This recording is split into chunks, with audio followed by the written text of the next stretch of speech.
C'est un coup de semonce planétaire lancé depuis la roseraie de la Maison-Blanche. Le contraste entre le parterre de fleurs et les annonces qui ont été faites est saisissant. Les États-Unis n'avaient plus érigé de telles barrières douanières depuis les années 1930. Donald Trump y voit un grand jour pour l'Amérique. La Chine et l'Europe sont en première ligne. Laura Cambo.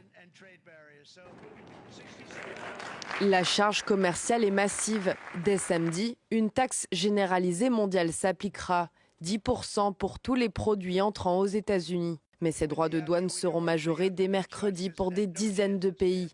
Au total, les produits importés de l'Union européenne supporteront des droits de douane de 20%. L'addition est astronomique pour l'Asie. 34% pour la Chine, 26% pour l'Inde, 24% pour le Japon et même 46% pour le Vietnam.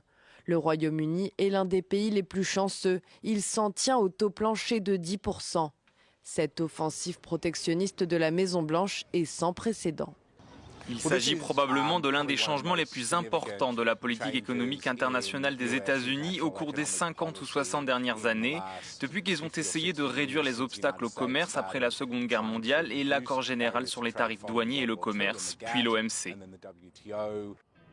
À ces droits de douane s'ajoutent des taxes supplémentaires pour certains secteurs. Depuis aujourd'hui, toutes les voitures qui ne sont pas construites aux États-Unis sont visées par une surtaxe de 25%. Même tarif pour l'acier et l'aluminium.